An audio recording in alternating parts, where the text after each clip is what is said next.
Saudara, terima kasih Anda masih bersama kami dalam Berita Banten. Bagi Anda yang baru saja bergabung, kami hadirkan kembali 3 berita utama hari ini. Tangkap 2 kurir, polisi sita 30 kg sabu-sabu di balik pintu mobil.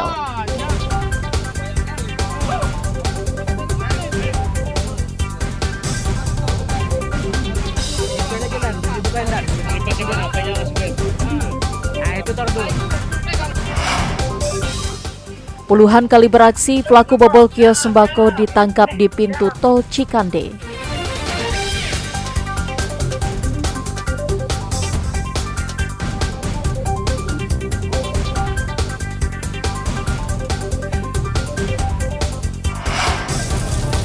Ditinggal kondangan, rumah ludes terbakar.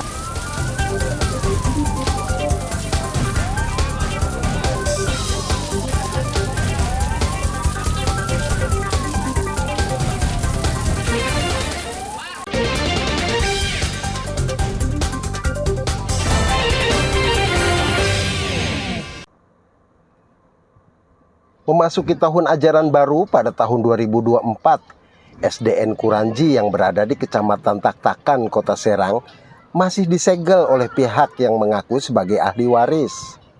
Penyegelan ini pun sudah dilakukan hampir 1 tahun yang lalu, tepatnya pada bulan Agustus 2023. Ironisnya saat ini masih belum ada titik temu antara dua pihak yang berselisih agar kayu yang menutupi pintu gerbang sekolah bisa dibuka. Saat ini murid dan guru harus melewati pintu milik sekolah PAUD di samping sekolah. Beberapa kali Pemkot Serang sudah melakukan mediasi dengan kuasa hukum ahli waris, namun hingga kini belum ada solusi terkait masalah yang terjadi. Pemkot Serang mengaku terkendala teknis seperti kesepakatan tata cara penyelesaian dengan ahli waris. Ini sebetulnya dengan kuasa hukum kemarin Pak PJ pengen ngopi bareng lah, tapi belum tahu saya belum lapor lagi arahnya seperti apa. Itu aja sih yang belum ada keputusan. Ini kan sudah lama ya Pak, sejak waktu ada pemasangan itu ya Pak. 1 tahun ini kendalanya apa Pak? Sebetulnya yang jadi kendala itu kaitan teknis penyelesaiannya. Kalau kaitan dengan beberapa hal yang disampaikan sebetulnya sudah mengerucut bahwa kita sepakat antara pihak kuasa hukum ahli waris dengan pemerintah Kota Serang sudah sepakat dengan hal-hal apa yang dimusyawarahkan ya. Tapi yang belum ada titik temu adalah tentang tata cara penyelesaiannya. Saat ini proses penyelesaian masih dilakukan dengan melibatkan instansi terkait seperti Dinas Pendidikan, Kepolisian hingga pemerintah Kota Serang. Ariel Maranus dan Fazri Munawir melaporkan dari Kota Serang. Barang bukti hasil dari perkara pidana umum dimusnahkan Kejari Serang. Barang bukti yang dimusnahkan berdasarkan hasil putusan dari pengadilan. Pemusnahan dilakukan di halaman kantor Kejari yang berada di Jalan Raya Serang, Pandeglang.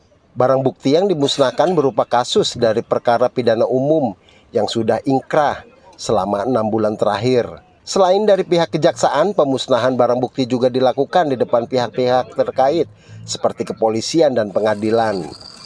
Barang bukti yang dimusnahkan seperti obat-obatan terlarang dan narkoba yang dimusnahkan dengan cara dihaluskan dan dibuang.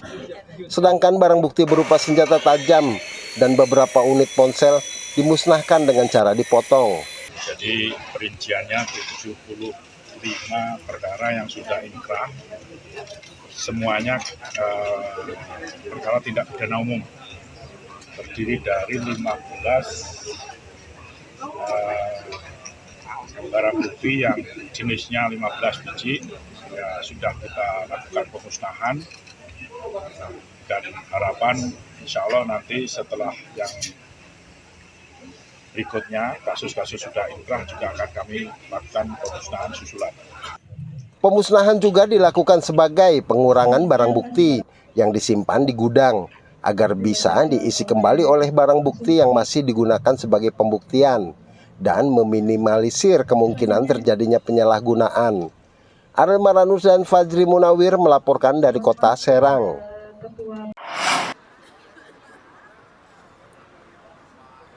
Selesai melakukan tugas di Tanah Suci Mekah, ratusan petugas jemaah haji kembali tiba di tanah air melalui Terminal 3 Kedatangan Internasional Bandara Soekarno-Hatta, Kota Tangerang. Kepulangan ratusan petugas yang melayani jemaah haji lansia ini langsung disambut pihak keluarga dan sejumlah jemaah yang telah lebih dulu pulang ke tanah air dengan pengalungan bunga. Salah satu petugas haji mengaku sangat terharu dengan apa yang diberikan oleh para jemaah yang menyambutnya saat rombongan tiba di tanah air.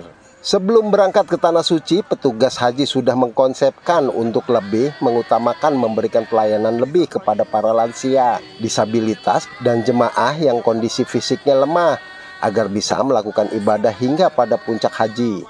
Lansia ini kan banyak keterbatasan baik aktivitasnya maupun kemampuan fisiknya ya. Beberapa program memang sudah kita siapkan untuk memberikan layanan khusus kepada lansia mulai dari tanah air sampai di Arab Saudi. Lansia saja melayani Sekitar 300-an. Iya, Menurut Direktur Bina Haji Ditjen Penyelenggaraan Haji dan Umroh, penyelenggaraan haji tahun ini berjalan dengan lancar dibandingkan dengan tahun sebelumnya. Karena para petugas difokuskan untuk membantu para lansia dan disabilitas agar bisa mengikuti setiap rangkaian ibadah haji. Hari ini alhamdulillah kita kedatangan para petugas haji, khususnya yang bertugas di PPIH Dakar Mekah ya. Kalau di total ada sekitar 450-an.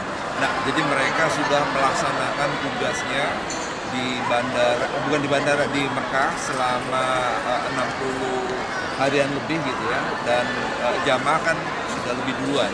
Jadi sekarang emang terkonsentrasi di kota Madinah Munawwarah. Insya Allah mereka menyusul setelah jamaah seluruhnya dipulangkan ke tanah air di tanggal 23 mereka akan meninggalkan Arab Saudi kembali ke tanah air.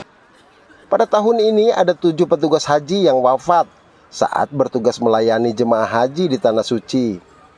Rencananya seluruh petugas jemaah haji akan kembali tiba pada Rabu 23 Juli nanti setelah musim haji 2024 selesai. Arel Maranus dan Taufik Saleh melaporkan dari Kota Tangerang.